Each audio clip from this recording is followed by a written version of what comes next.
Queridos companheiros, boa noite. Vamos iniciar mais uma reunião de estudo do livro Ação e Reação, aqui no Grupo Espírita Alta de Souza. E para ajudar a concentrarmos, ajustarmos os nossos pensamentos, vamos ler uma mensagem de Emmanuel, do livro Ação e Caminho, psicografia de Francisco Cândido Xavier. Pelas próprias obras. Sua realidade invisível, seu eterno poder e sua divindade, tornou-se inteligível desde a criação do mundo, através das criaturas, de sorte que não tem desculpa. Carta aos Romanos, capítulo 1, versículo 20. O mundo é a oficina. O corpo é a ferramenta. A existência é a oportunidade. O dever a executar é a missão a cumprir. O pensamento escolhe, a ação realiza. O homem conduz o barco da vida com os remos do desejo, e a vida conduz o homem ao porto que ele aspira a chegar. Eis porque, segundo as leis que nos regem, a cada um será dado pelas próprias obras. Vamos então orar. Jesus, Mestre amado, Mestre amigo, aqui estamos uma vez mais reunidos em Teu nome, para estudarmos a vida no plano espiritual, o quanto ela nos impacta, o quanto a nossa a impacta, porque estão sempre interrelacionadas, tanto a nossa própria, quanto a nossa em relação a dos outros. Que possamos, aprendendo cada vez um pouquinho mais, melhorarmos, conscientizarmos e nos colocarmos mais aderentes ao cumprimento efetivo da lei de Deus. Obrigado, Senhor, ampara a nossa reunião e que possamos dar por iniciada mais esta reunião de estudo virtual no Grupo Espírita Alta de Souza. Que assim seja, graças a Deus. Queridos companheiros, hoje nos toca iniciar o capítulo 18 do livro Ação e Reação, que tem como tema resgates coletivos.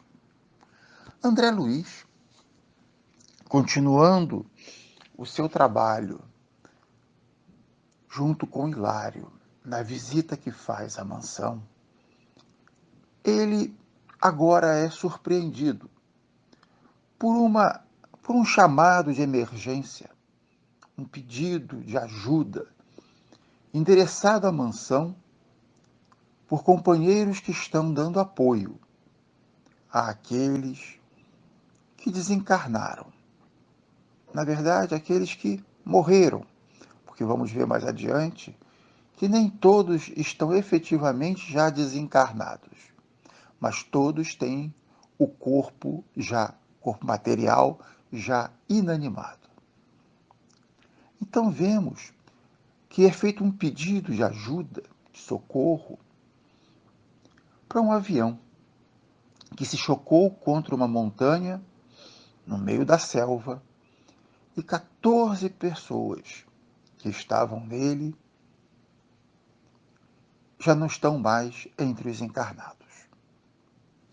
E elas necessitam auxílio, necessitam ajuda para o seu acompanhamento nesse processo.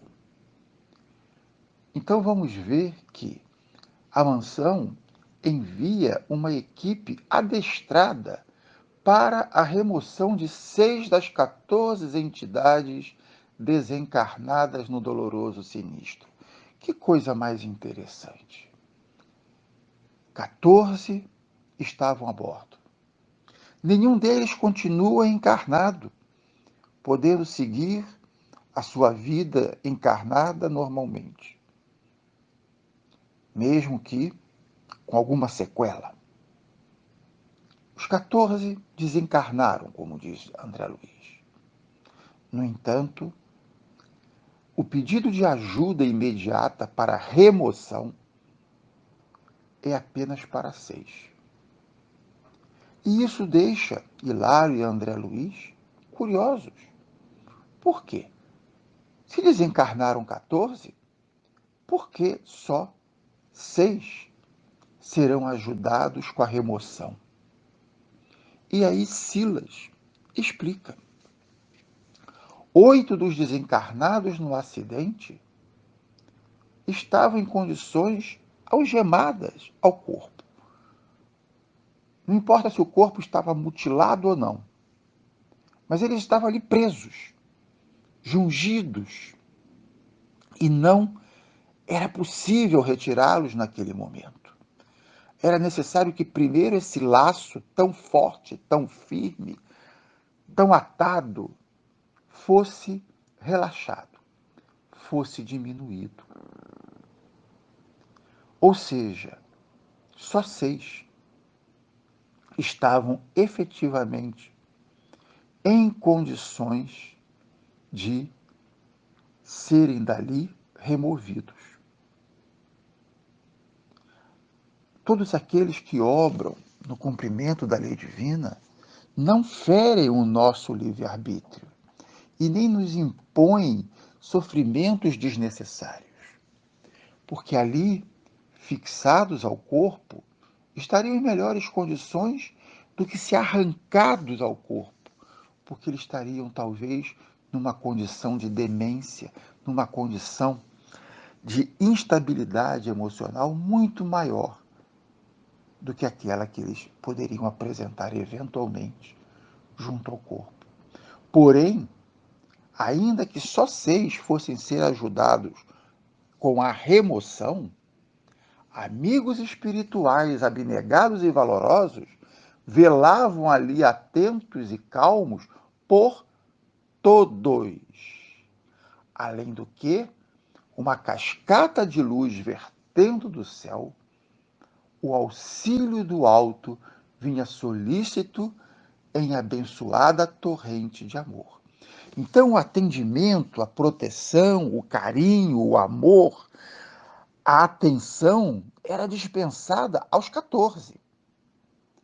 Mas só 6 tinham condições de ser retirado. Então, nós vemos o seguinte: Deus nos protege, nos ajuda, nos atende a todos. Mas cada um de nós consegue elaborar, trabalhar isso que recebe de Deus de maneira diferente, gerando, consequentemente, resultados diferentes. Pela vivência que tiveram nessa última encarnação, ainda que todos os 14 pudessem ter problemas de outras encarnações que os levaram à necessidade de serem despertados através desse acidente, 6 dos 14 aproveitaram a encarnação e trabalharam positivamente, sendo merecedores da remoção imediata daquele corpo, daquela condição de dor. Enquanto que os outros 8, não. É mérito de cada um. Como nos coloca muito bem a mensagem de Emmanuel que lemos na preparação. Pelas próprias obras, que está baseada numa carta de Paulo, no versículo 20 do capítulo 1 da carta de Paulo aos Romanos, mostrando que cada um de nós recebe da lei de Deus aquilo que nós damos a ela também. Aqueles que a atendem são atendidos. Aqueles que não a atendem recebem um atendimento não tão direto, ainda que ninguém fique desamparado. E aí, Hilário quer saber por que esse trabalho era tão assim, de condição especialíssima de atendimento. Porque é necessário, você vai realizar desencarne. Não é qualquer um que consegue fazer um desencarne. Então, era necessário que fosse efetivamente dessa maneira.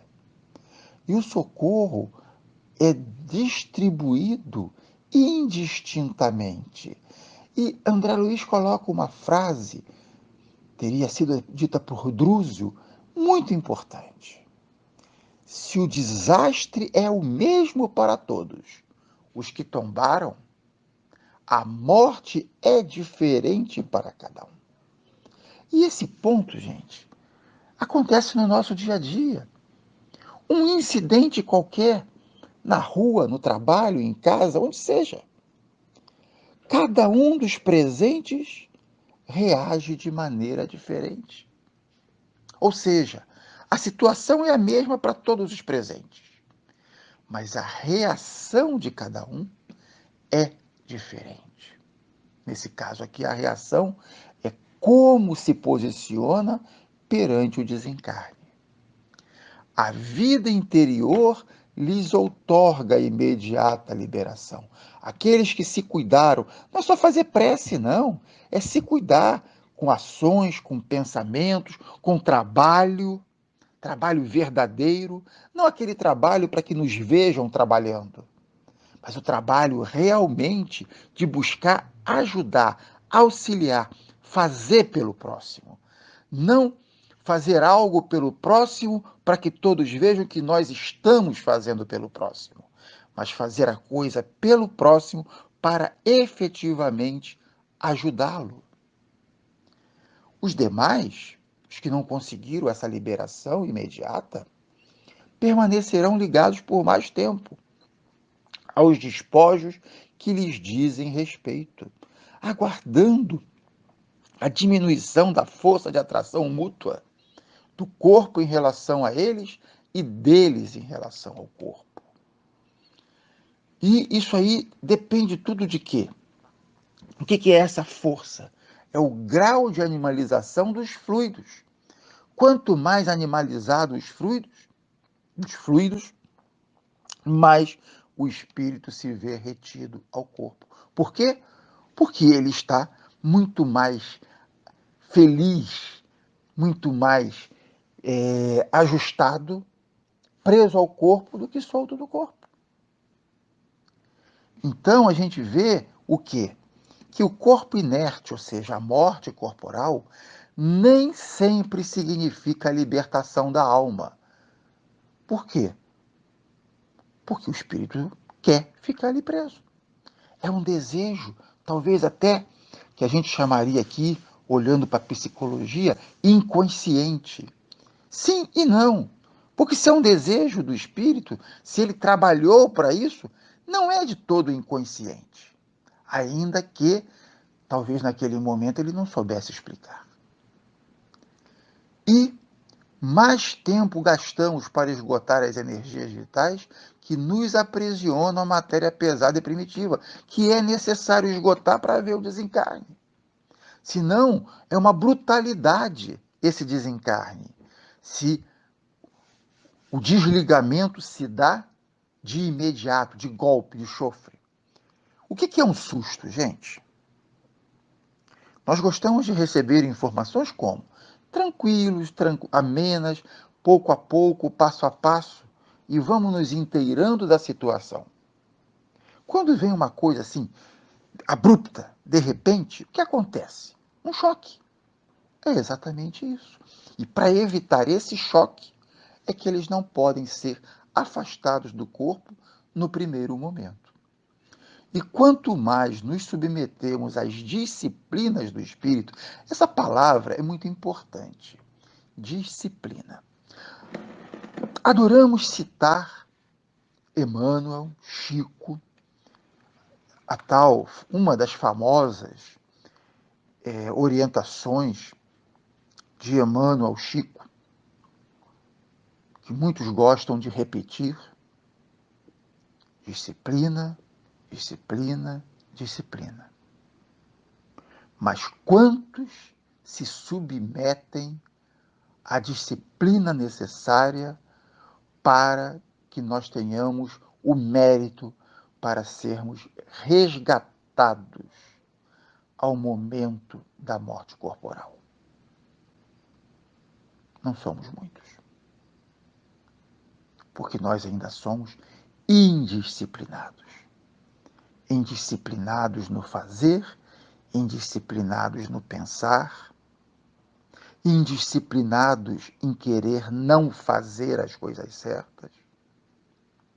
Então, aqueles que se submetem à disciplina do Espírito, que nos aconselham equilíbrio e sublimação, mais amplas facilidades conquistam para a exoneração da carne em qualquer emergência, de que não possamos fugir por força dos débitos contraídos perante a lei. Isso não é para assustar, não, gente. O que nós temos que estar pensando nas condições gerais.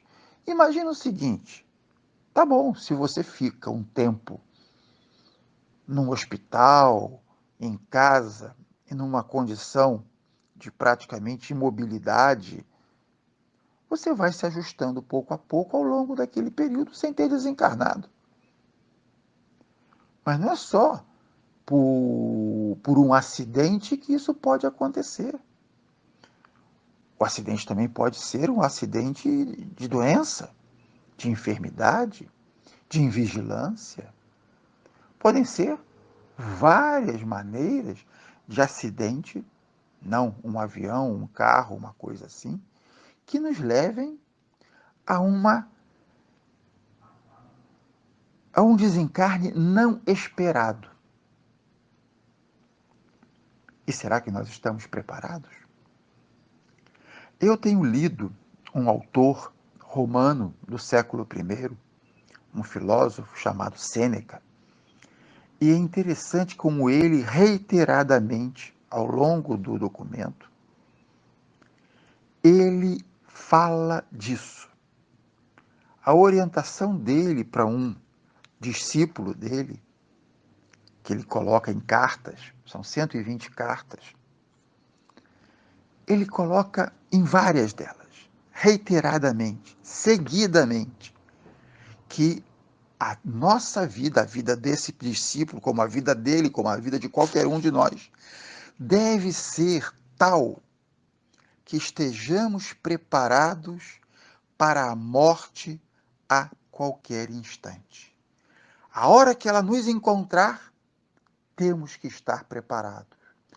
Interessante que o que Sêneca escreveu, Sêneca, um estoico, né, escreveu no século I da era cristã, é o mesmo que André Luiz nos escreve aqui no século XX da era cristã. 19 séculos separam uma instrução, uma orientação, um ensino do outro. Mas ambos dizem a mesma coisa. Que temos que ter uma vida disciplinada, regrada.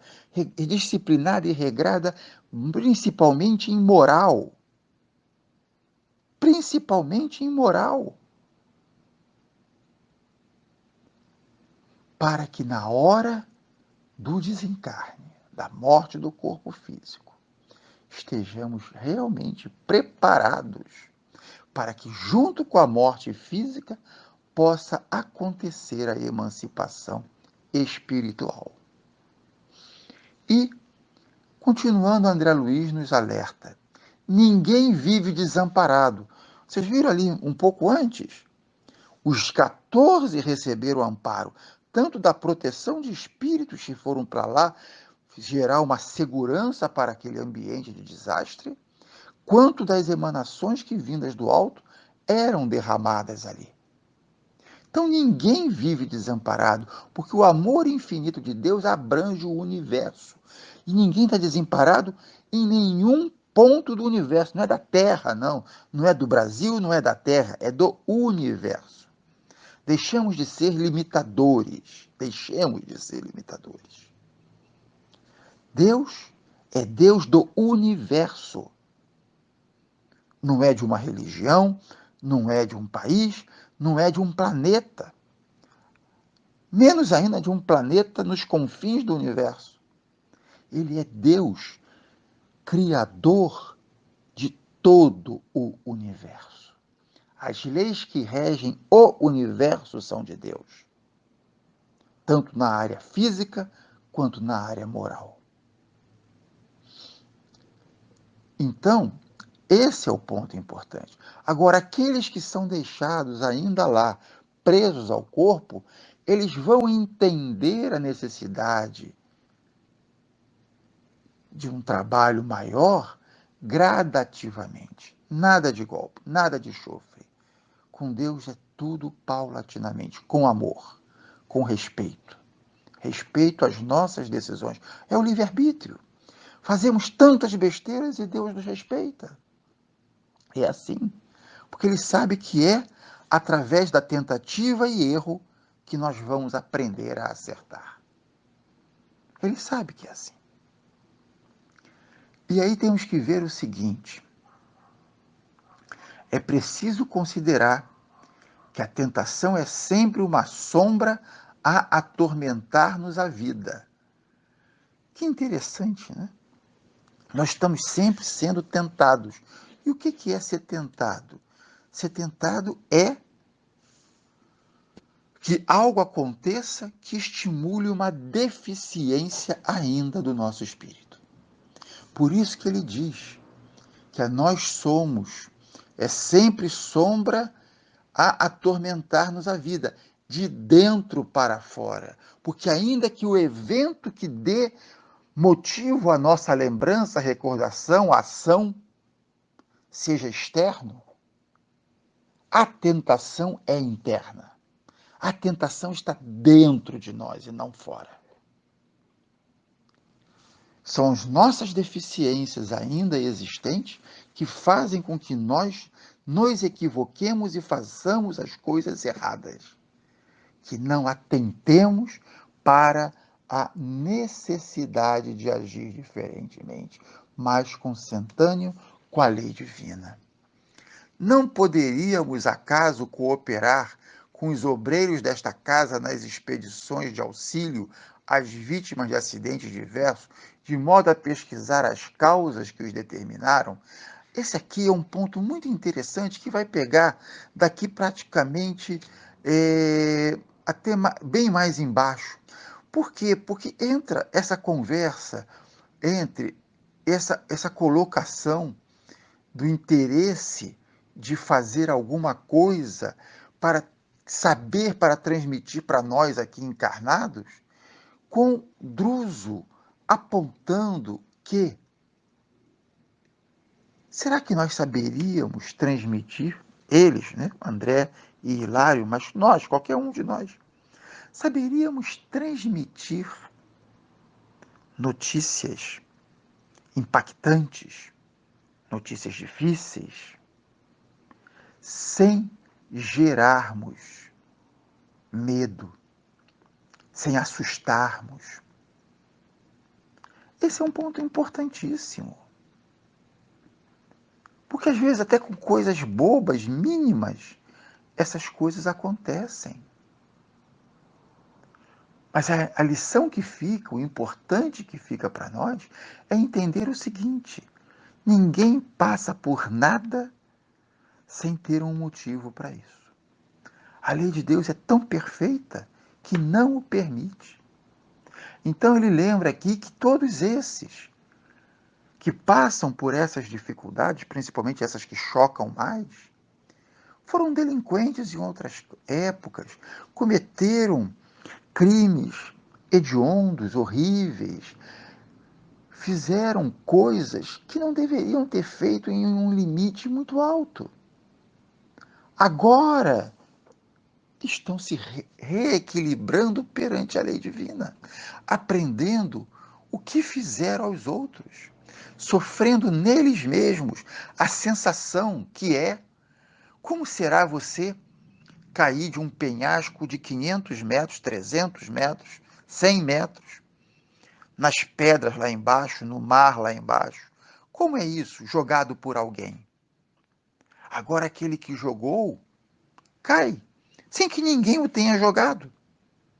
Um acidente, em que o próprio piloto, que não estava buscando a morte, também desencarna. E como é que é isso? Então, esse choque do abrupto, do saber que algo pode acontecer, mas não saber o que, como, todo esse sentimento de fragilidade. Para quê? Para que dali em diante essas lembranças impeçam de cometer esses erros. Né? Então, isso é muito importante. E termina André Luiz nos lembrando o seguinte: assim é que, gerando novas causas para o bem praticado hoje, podemos interferir nas causas do mal praticado ontem, neutralizando-as e reconquistando com isso o nosso equilíbrio. Aí entra uma questão que André Luiz comenta um pouquinho antes, das ondas sonoras, das ondas luminosas, das ondas em geral, as ondas de uma pedra atirada num lago. Quando elas se cruzam e a crista de uma coincide com o vale da outra, elas se neutralizam. Então, o vale do erro que eu cometi ontem, quando recebe hoje a crista dos bons procedimentos, das boas ações que eu realizei, neutralizam e a gente está quitado perante a lei de Deus. É isso. Apagamos o erro do passado por uma compensação magnética. E assim a gente vai começando a entender como é que o magnetismo influencia tanto na nossa vida. Como é que a gente, com um passe, pode ajudar a melhorar as condições de alguém.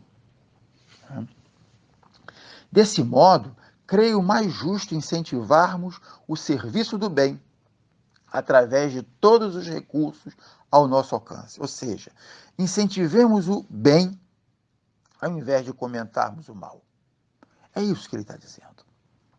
A caridade e o estudo nobre, a fé e o bom ânimo, o otimismo e o trabalho, a arte e a meditação construtiva constituem temas renovadores, cujo mérito não será lícito esquecer, na reabilitação de nossas ideias e, consequentemente, de nossos destinos. Então, fora da caridade, não há salvação. Não foi por outro motivo que Kardec colocou esse ponto. A caridade como a base da salvação. O que é a salvação? É o deixar de sofrer. É o parar de sofrer. Isso é a salvação. Mas ela tem que vir junto com o quê? O estudo nobre. O fortalecimento da fé, do bom ânimo, do otimismo, o trabalho, a arte e a meditação construtiva. Não é só meditar. Meditar construtivamente.